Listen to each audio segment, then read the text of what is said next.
Hello, welcome back to the Driven Podcast, where we talk about building real relationships, intentional leadership, and the kind of success that lasts. Today, my guest is Peter Frechette, a lifelong sales professional from the Midwest. He's been building relationships and solving problems for nearly 40 years. Peter's awesome. Not only are we the same in that we're both from the Midwest, but we're both one of five children. We'll talk today about what it really means to make people feel good, why being proud of what you sell changes everything, and the mentors who helped shape his journey. Today's episode is sponsored by Driven Relationships, where business growth starts with genuine human connection.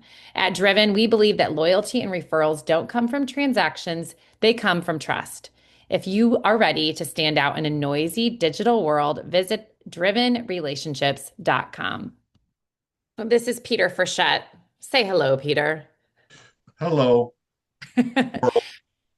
Peter and I are both one of five children, both from the Midwest. Mm-hmm. We're extra special. So we both kind of operate like firstborns. Peter is actually the firstborn. There's an 8-year age difference between him and the youngest. And then in my family, there's 9 years, and I'm the second oldest, but I'm the first and only girl. So I operate like a firstborn. Did you know that in the birth order, Peter, that that's kind of how that You're rolls, how that works? I had forgotten that you're the only girl. Look Yeah. at you. No wonder you're such a badass, Kelly. You don't take no crap. You got four I brothers. know. I know. I think I think it's good and bad.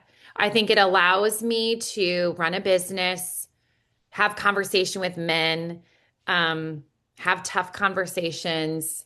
I think, being raised by an entrepreneur too, I think I have really, like, I'm okay with risk, and I have something Going for wired it. in me. Yeah, I'm like, Yeah, let's going just do for it. it. Yeah. Yeah. Mhm. So tell me about your parents though. Were they entrepreneurs? How were you raised? Yeah. My dad's a physician. He's a surgeon, Mm, which means when you grow up, he's never home. okay. Okay. And grew up in the 70s, with Okay. my siblings for the most part. And my mom was a housewife then. So it was a Midwestern Catholic Mm-hmm. family of seven. Mm-hmm. And we grew up in the heart of the Midwest, central Illinois, Springfield. Mm-hmm. Famous lawyer from Springfield, Illinois, Kelly. Do you, kind of a trick question. What would be your guess? I don't know. Someone Famous lawyer of involved in the. Springfield, Illinois. Illinois, the license plates say Land of Lincoln. Oh, Lincoln. Abraham Lincoln is from Springfield, Illinois. That's where he's Right. buried. Okay. It's where he practiced law. It's where he owned his only house, things like that. Okay. So I think his that's the childhood backdrop. home, his childhood home is in Indiana, I think. Well, he was That born in there. Kentucky. Oh, maybe it's in Kentucky because when I was doing the Bourbon Trail with my siblings, we stopped at Abraham Lincoln's childhood little shack, little home. And he was raised in New Salem, Illinois, which is off the Sangamon River in central Illinois. And that is a tourist destination. They churn the butter and they make the soap and Mhm. the candles. That's Yeah. New Salem, where he was raised. And then Springfield is where he spent his adult life, all the way up Okay. until he was elected president, and then um, went to Washington, D.C. on the train. And the train depot is a historic uh, on the registry, as well as that's where his body came home when he was dead and buried. So Mm. a lot of history there. Yeah. Have you ever been to, it's Ford Theater where he was shot, correct? Is it Ford Theater? Well, yes, and What's the that's name in of what, North Carolina or South Carolina or something, wasn't it? Or No, was it in Washington it's D.C.? it's in DC, yeah. Okay. The kid we toured it, my family did, which was interesting to go Well, one there. caveat, now that we're talking about Washington D.C., that is also where I was born, by the way, Oh my goodness. because my parents were married, and then my Okay. dad was finishing medical school, and I was born at Okay. Georgetown Hospital. Ah, and how did your dad pick up your mom? You told me this earlier. What did he say to your mom? My dad was at a party, saw my mom, met her, and his pickup line was, "Hey, how many kids do you want?" And she said five, And he and they didn't were run. engaged. Huh? And he didn't run. He did run. Good point. He came from a very large family, eight or Oh, nine. people, and he was the oldest. And so they got engaged or married in 6 months and then got pregnant with me. And then my dad graduated, moved on to Albany, New York, where he was Okay. in his internship, not internship, what is it? His kind of early years of his practice. It's escaping me. Um, Um, yeah, where you have, residency, yeah, residency. residency. Yeah, yep, yep. And then my brother was born there, and then they moved to Springfield and made that their home. I think the Midwest is awesome. Also lived in New York. I lived in Florida too. I've loved that I've had this opportunity to live in different parts of the country because I think people just operate differently. The cultures are different. Even the language, the accents. I have my Midwest accent, but I think it's really cool to live in different places. Um, while you were growing up in Illinois, there was a house fire, right? Tell us about that day. Yeah, I was watching your amazing podcast with our friend Cade Van Heel. I know Mhm, him and his family, great family. mhm, And he was telling the story about he suffered a home fire when he was mhm, growing up in California. I can mhm, relate to it very much because we had a house fire when I was very young. And mhm, it was a very scary, big deal mhm. to see your home up in flames, literally, when your mom and your brother and three sisters are in the home. So it Yeah, that's was great. it was crazy. And then the thing that was made it even more memorable for me is that I was at school, and Hmm. out the front door of my house across the street was the playground of my school. I literally just walked across the street. So Midwest. So, I just I mean, it sounds so much like my growing up. It's crazy. Yeah. So yep. you saw it happen. Did you see it, or did someone get you out of the classroom? What happened? I think I was 8 years old. So whatever, is that third grade maybe? Third or Second. fourth grade. I don't remember. But I remember the principal came in. Mm, She grabbed me, said, "Hey, you got to come with me." I thought, okay, busted. I could tell it was very serious by I yeah. could tell from the Yeah. tone. Yeah. It was a big deal. She said, your house is on fire and I want you to go there. And so I walked down the hill and I saw fire trucks and hoses and people and smoke. I'm like, Mm, oh boy. And I saw the radio station was there and the radio van, and they're reporting on the mm, fire and all this stuff. And I went down there, and my family was safe. And my mom was there, my God. siblings were there. And my mom said, just go back to school, Peter. And so I walked back to school How can you across the street. concentrate the rest of the day? But yeah, I'm sure she just needed, like, with having the four little kids at home, she needed you She to didn't, be like, she she doesn't didn't need need me. another child. No, she didn't need Yeah. another responsibility there.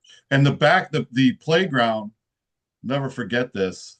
The entire school was on the playground in a perfect formation with the teachers on the corners and all the students. And I'm walking up this the playground by myself, and the whole schools are just they're just dead faced looking at the scene. I remember It the sounds like a bullies. scene from a movie. It was like a movie. It was really surreal. I mean, even the bullies of the school had sympathetic looks on their faces. So it was that was quite a day. Quite a day. How did your parents handle like getting through that? Like, how do you get over that? How do you move on from that? How do you not live in fear? I mean, I think when you are a mom and a dad of five children, you have to let a lot of things go. And right now, growing up, we all had to kind of be independent and handle our own stuff. My parents didn't have the capacity to do for us if we had like just two children, like we had to fend Yeah. for ourselves in a lot of ways. And I'm watching my brother's four kids for the next 4 or 5 nights, and it's like a well-oiled machine. My sister-in-law has, like, the little I bet. kindergartner can get himself dressed, can Oh, pack his wow. lunch, can get himself breakfast. Nice. Yes. Nice. I feel like you kind of have to, like, everyone has to contribute. But like, how did they move on from that? Like, how did you recover? How did you recoup? Did you rebuild? What did you guys do? Yeah. Well, the good old Midwest showed up. Let me tell Yeah. you, we checked into the Holodome and for Mm, a couple weeks, hmm. family of seven, 5 kids. So after we probably destroyed that place after a couple of weeks, or was asked to leave. I don't know what the circumstances are, but my parents were going to rebuild, and Okay. it was going to take some time. I think it took Okay. maybe a year or two. So my dad had Okay. to my dad bought another house in the interim, Okay. and so we Okay. could all crash in there. And I remember one day coming home, and it was it was a cute home, but it had the '70s sunken living room. Mm-hmm. Mm-hmm. And I remember going in there, early on when we Mm-hmm. first had possession, and this sunken living room was set up with all of these tables and shelves.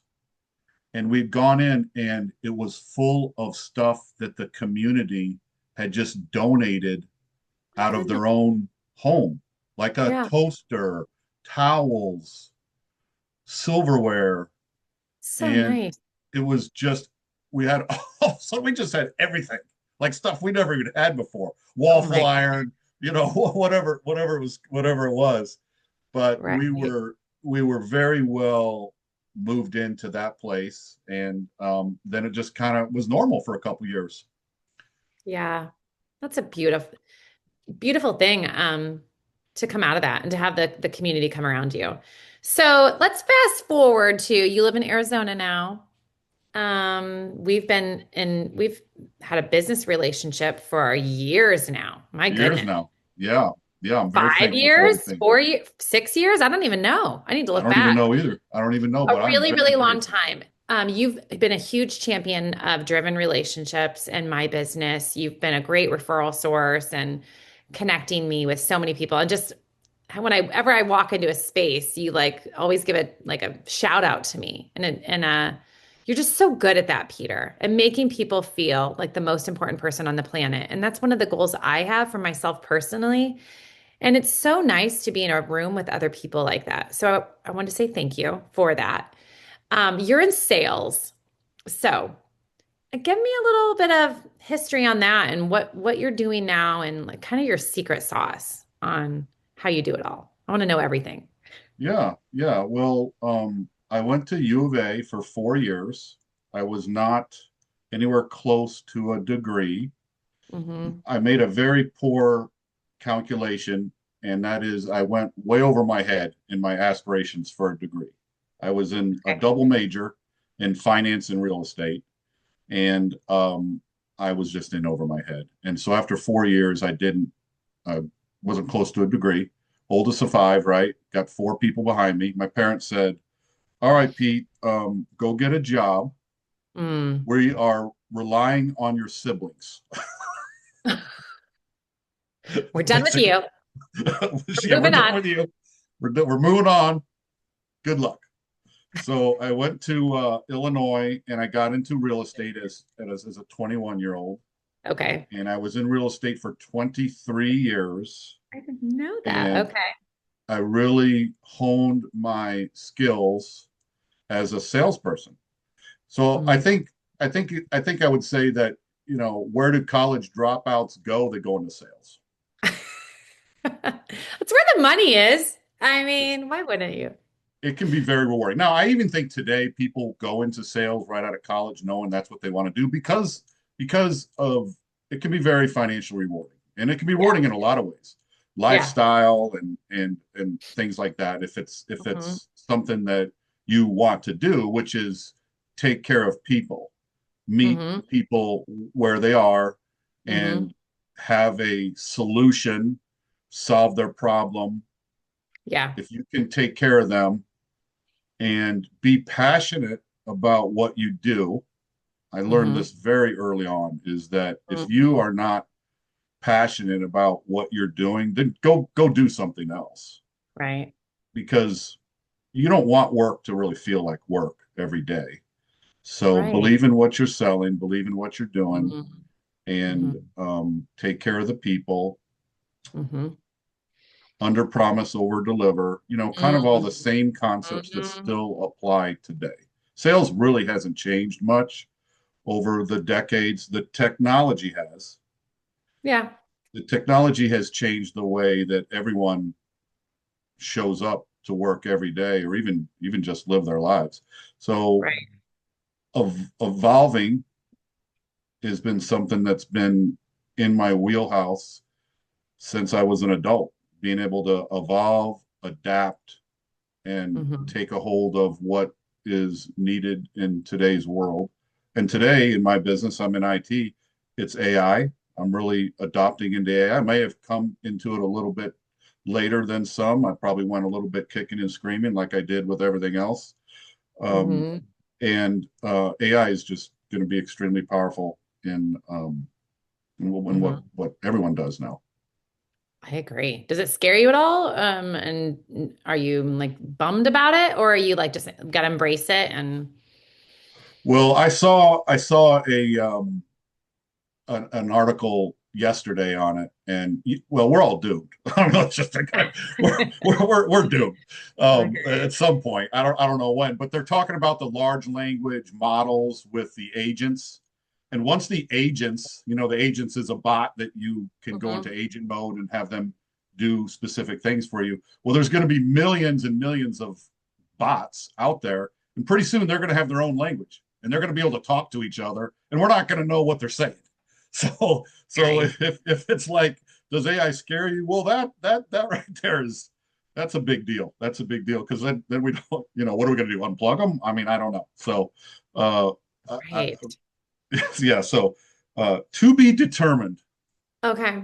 Okay. I think as long as we all can still have our own thoughts, I kind of, it scares me a little bit because I'm like, can I even put together a good sentence anymore? Because whenever I compose things, Yeah. emails, a proposal, questions, whatever, I just drop all my like random misspellings and I just get it out there or even like voice it into Chat GPT. And I'm like, clean this up for me, please. Like, will I be able to actually compose an article, an email? Or Yeah, am we're I all just, getting dumber. No, I yeah, know, we're all going to get dumber. I'm already dumber because of I that. know. Because yeah, I just rely Yes, on it now, and it does a better job than I do, or that I I ever know. would, and it does it quicker and more Right. professional. So why not?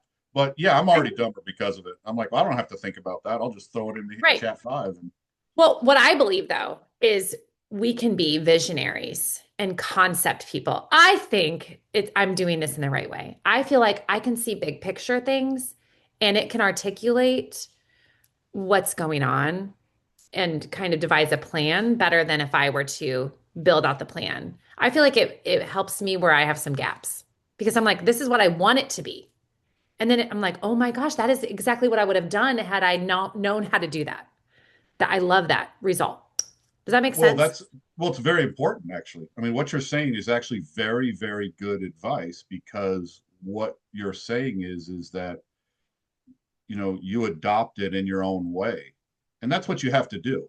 You have to figure out how to get along with AI because if you're Right. just going to stay away from it, well, those are the ones going to lose your jobs first. Those are the ones that are going to be replaced by AI or people that know how to use AI.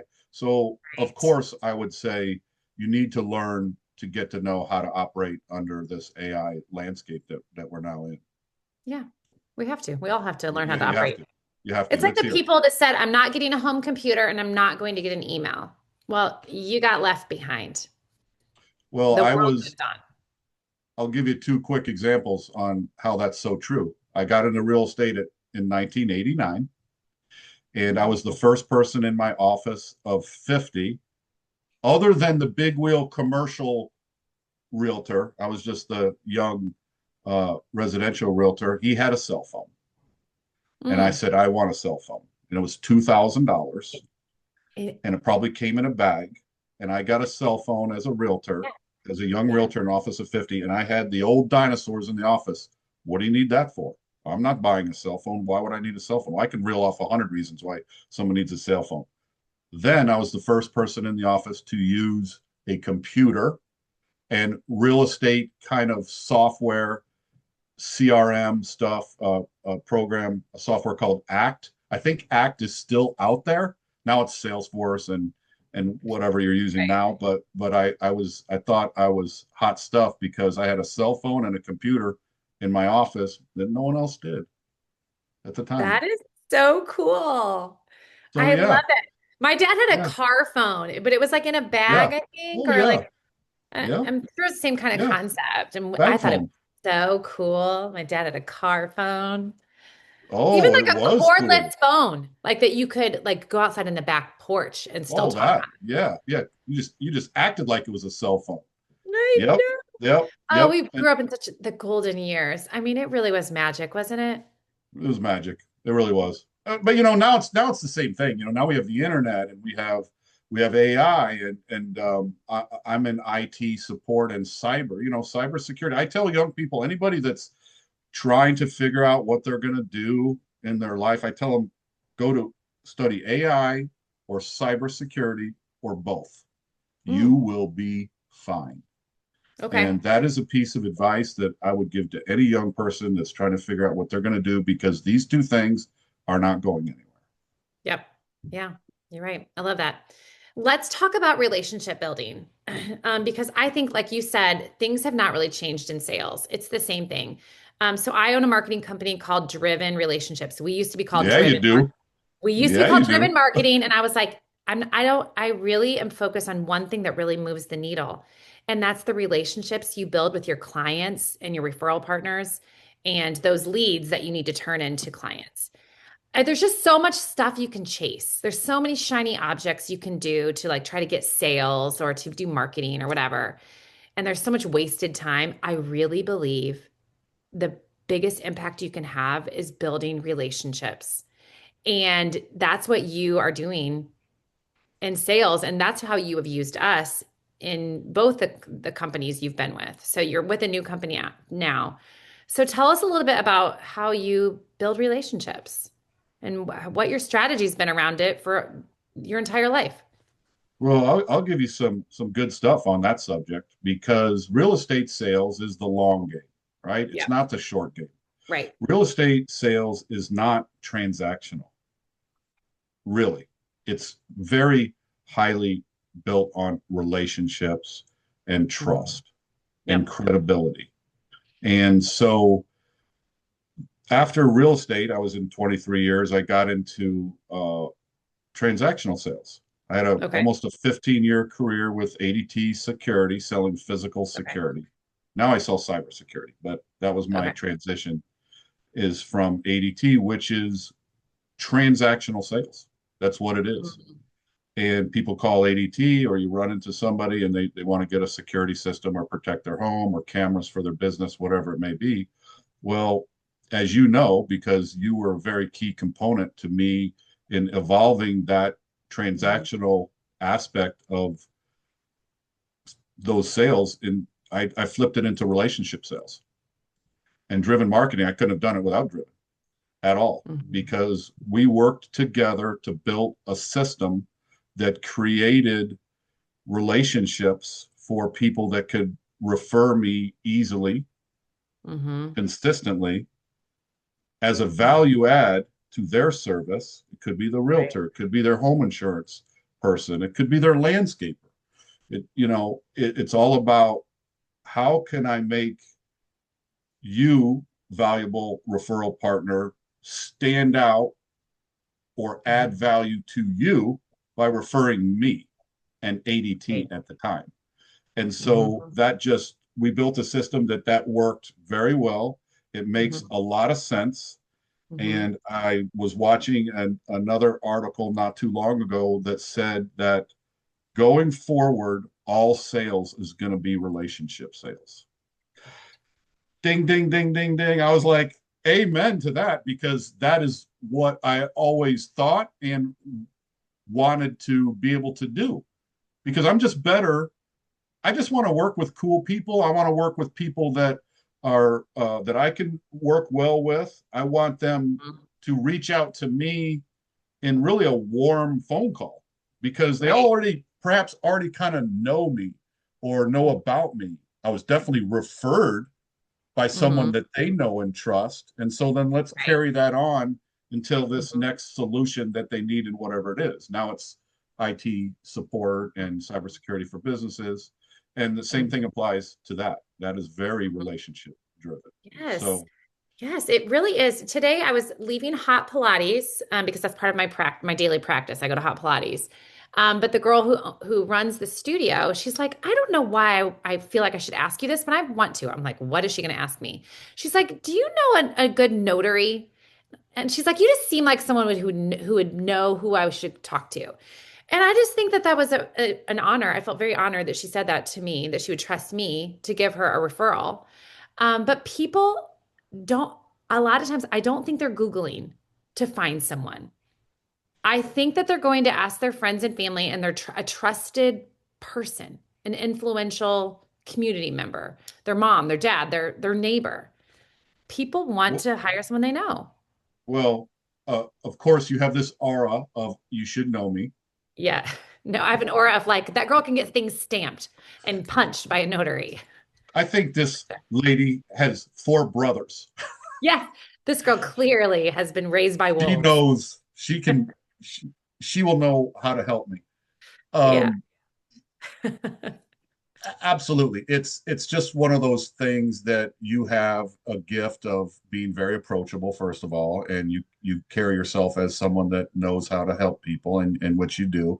And so I aspire to be able to do the same thing where people can come to me to try to help them out. And they do. And they do. Yeah. And perfect example now is my family. It took a long time, but I have now proven to them that I know a thing or two about things that they may need when they're in town or that my parents may need. It could be medical care, it Right. could be a painter, things like that. So Mhm. I have chirped up enough in the family email chains that I can say I have a person for Okay. that job and they do a great job. And so then they're like, oh, Pete Okay. does have a network of trusted partners that we can have Mhm. take care of stuff for us. And so, yeah, hats off to you. That's great. I aspire to do the same thing.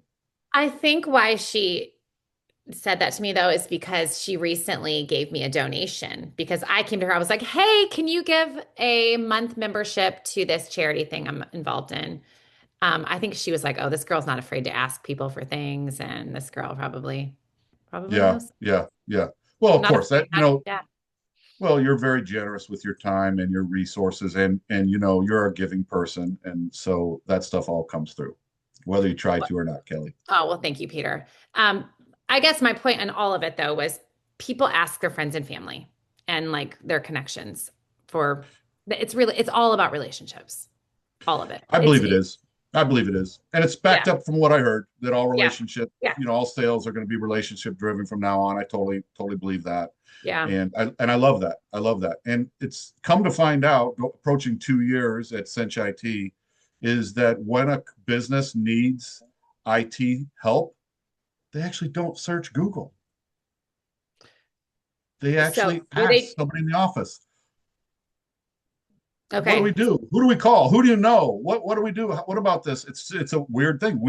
We found this out the hard way. We really thought we needed to throw a lot of money and resources into our Google presence and Google ads and all that sort of stuff. And we were told by our home base Mhm. in Massachusetts that yeah, it doesn't seem to work for what we do. But we had to figure out the hard way. I think we threw about 15,000 at the effort, and we just Yeah, didn't get what we thought because they were right.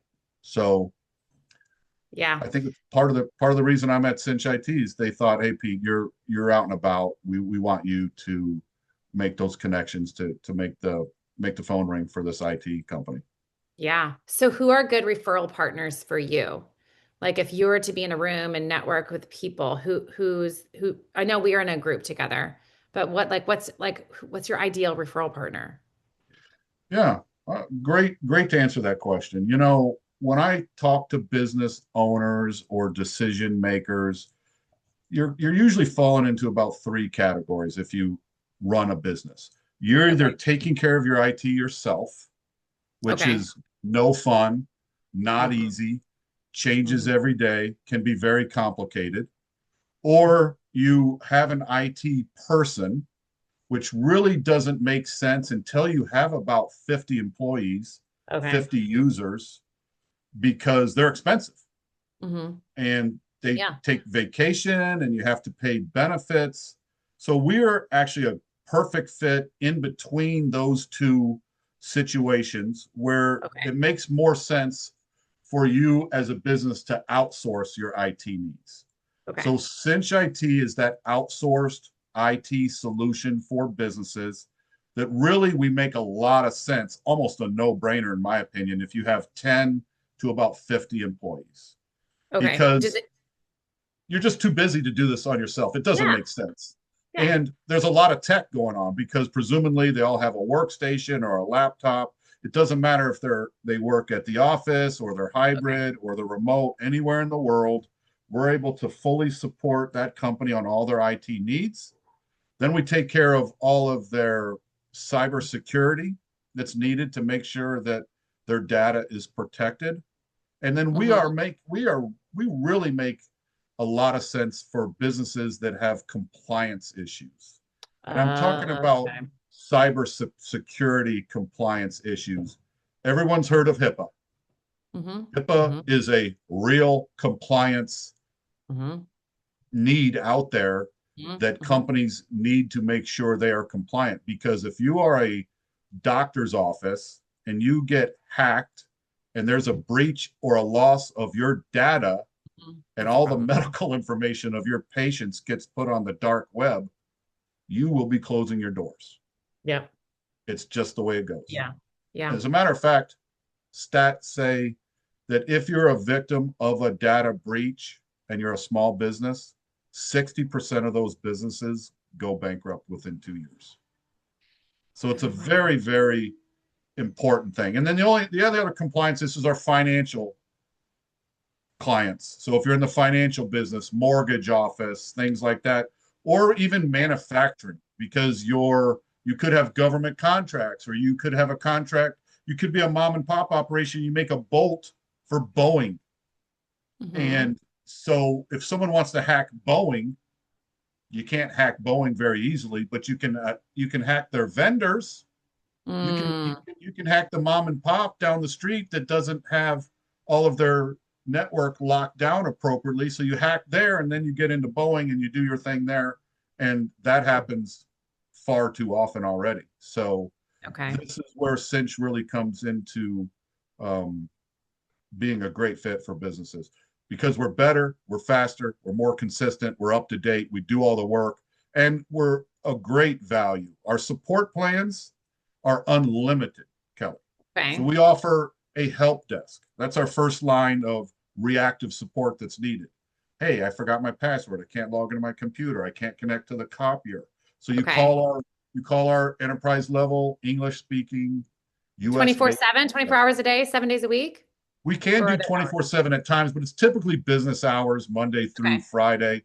Most Okay. companies don't need 24/7. We do it. Okay. It just costs more because it's 24/7. Okay. Yeah. So Yeah. as long as you can operate under those guidelines, then we could be a good fit. So if somebody were to sign up with you, is it like they're locked in for life? Is it a month-to-month contract? What does that look like with working with the partnering with you? Yeah, the former, the month-to-month contract. Okay, that's what We I do do too. not handcuff our customers to Yeah. long-term contracts. Yeah. Our motto is fast, friendly service.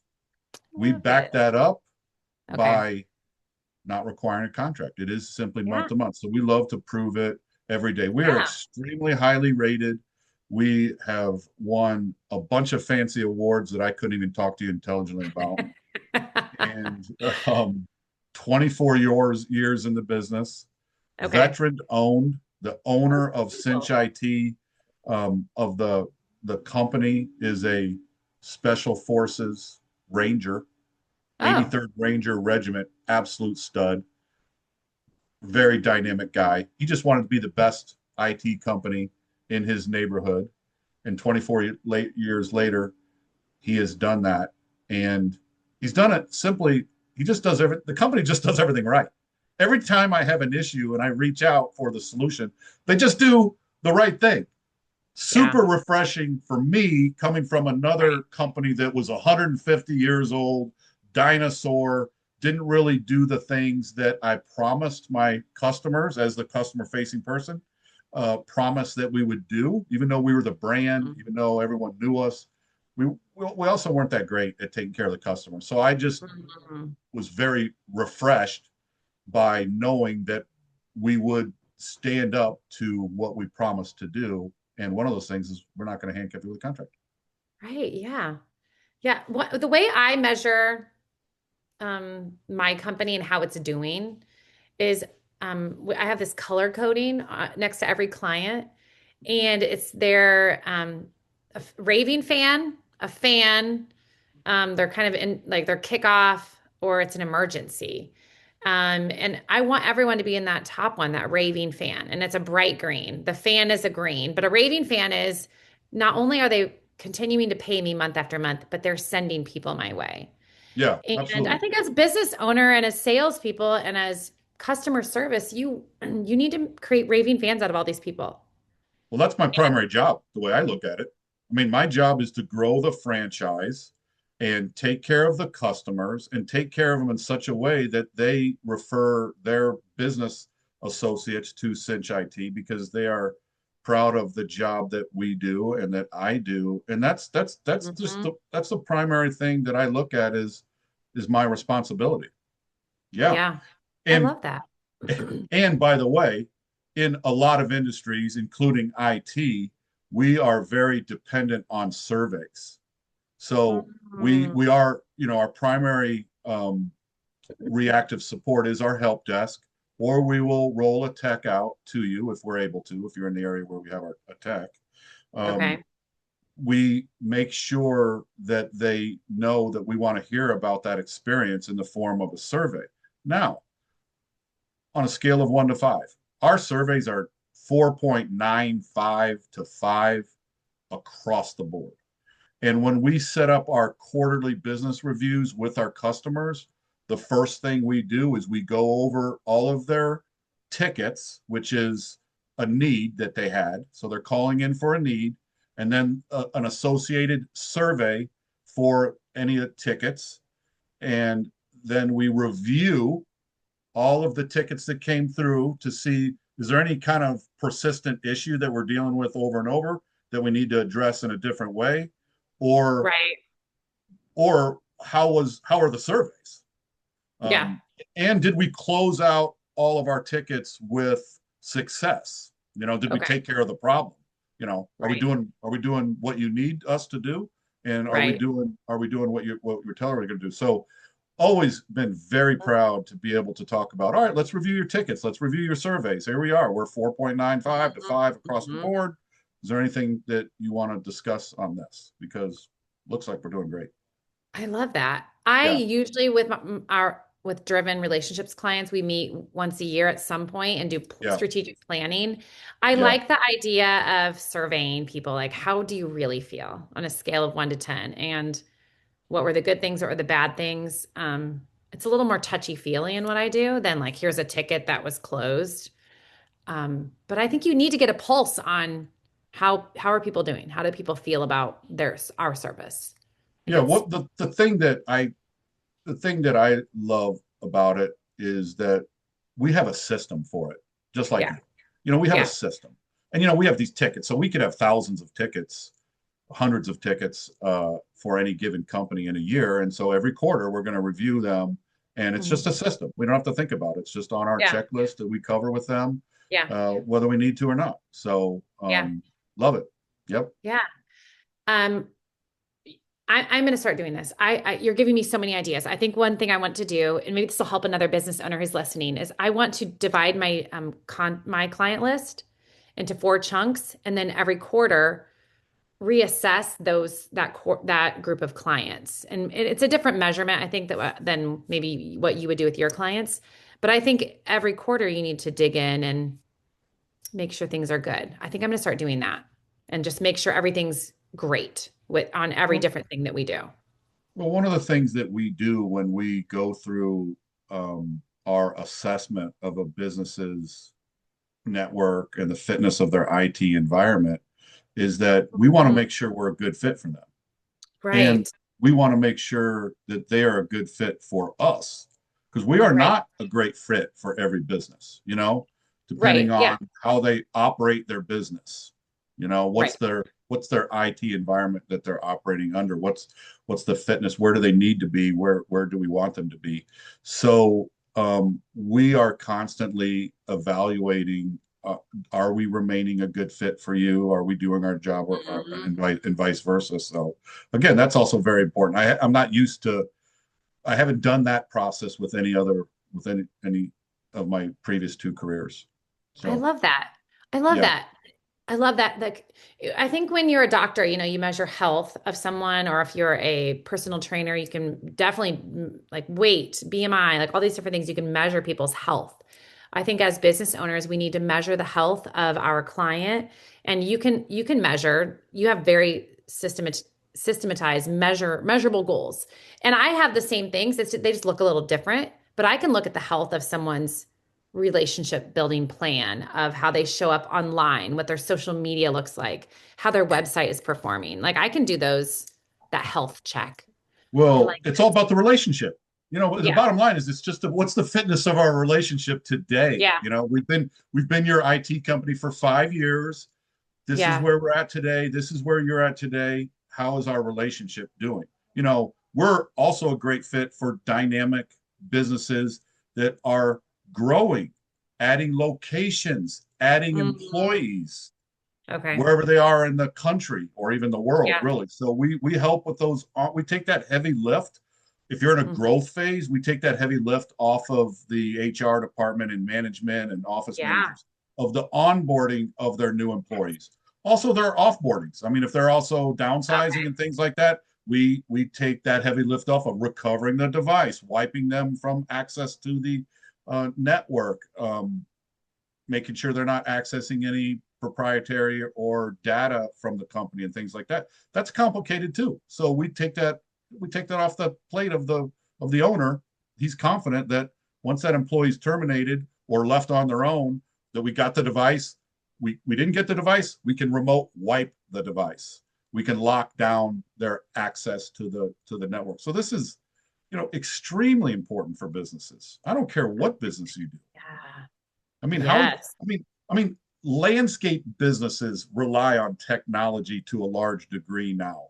How would you Yeah. like a landscape, somebody that manages a crew, be able to walk off the job with the entire customer list, for instance, and Right. their information? That's Right. that's not part of the deal. So we make sure we minimize that. What about if a company has remote employees, like in a different country? So you can help with that as well with the IT for that scenario? Or is it just in the Oh, United States? Oh no, it's worldwide. We are a Okay. we are an international support company. In fact, our largest customer is in Europe. It's about Okay. 4,000 users. Okay. 90% of IT support is remote, which we Okay. handle. Okay. So that 10%, they also have an internal IT team. They're 4,000 people. So they have in a sense, boots on the ground. And so Right. we have a separation between remote support or on-site support in Okay. in in our support plans. So Okay. you little bit of the break if we're not supplying the boots on the ground, and if you have an internal IT team that you want to be able to be on site for whatever environment they need to be under, then we totally support that. Co-managed agreement is what we solidify there to make sure that we are doing our part. And again, my job there is, if I'm talking to an IT manager or a director of IT or a CIO, is okay, well, what can I do to make you look better Yeah. by Yes. making your Yes. IT just be super smooth, safe, secure? You can grow strategically and smartly. How Mhm. can I make you look better as your role by using Cinch IT? That's my goal. Yes. Make them the hero. Make them the Make them the hero. hero. Yeah. Absolutely. Yep. Yes. Yep. Peter, we have to wrap things up. I wanted to end. I love talking to you. You're such a delight and a joy. And Likewise, Kelly. I think us being from huge families, we kind of get each other. Um, but I just wondered who's been your greatest mentor? Who's been the biggest influence in your life? In personally, professionally, who's made the biggest impact on you? I learned very early on that you have to mimic the people that you want to be like. You got to do you have to learn the habits and the disciplines that they have. And I learned that very early on in my real estate career. My mentor was my boss, my broker owner, and he was a bigger than life figure. And he Mhm. was such a great person to be under in my early career. I remember it took me 6 months to sell my first house, Kelly. And I was so excited. I was 21, right? I'm not 21-year-olds aren't buying houses, by the way. Right. And so I had to act and be in crowds a lot older people. But I remember I sold Mhm. my first house and he was walking in the building. His name is Charlie. He was walking in the building to go to his office. I said, Charlie, I sold my first house because I thought I made it. I thought I was ready to retire. I thought I had this big check that I was good to go. Mhm. It took a lot of work to sell that one house. He looked at me. He didn't even break stride. He said, Pete, great. Now go sell another one. And I just learned very early on that don't rest on your success of that day, Mm, that your job is not over. You mm, got to get back out there. You got to get back on your horse. You got to hustle, mhm, hustle, hustle, because that's the mhm. job. And so Yeah. that was my first mentor. My second mentor was my second boss. I worked for two offices in my 23 career. I worked for 17 years for a Remax, number one in our marketplace. And my broker owner there was an amazing guy. Little bit, he just he did things for me that he shouldn't have done, and he Mm, really invested in me, really took me mhm. under his wing and doing the things that I wanted to do in real estate, and just really supported me, things like that. So those are two of my big mentors. It's so wonderful you sharing that. I think it's a reminder to you, a reminder to me, a reminder to anyone listening that, if you're in your midlife, now it's your turn to mentor and Well, to and take we can end on this if you'd like. Is another sure. thing I learned not that long ago, because I've had coaching, I've had business coaching and things like that, and I know you were very familiar with that. Is that I would tell any person that you're never going to be as good as you can be or want to be unless you have coach, Mm, unless you have coaching. So mhm. I believe in that. I really do. I love that. You both of us know some great coaches. So if anybody needs that information, they can reach out to us. If anybody needs to get a hold of Pete, what's the best way to get a hold of you? Email, call, Instagram, Well, Facebook? what do you want me to lay on you? I can lay my cell phone number on you. I'm Okay. very available on my cell phone. I only got one. It's area code 602-390-7818. Text or call.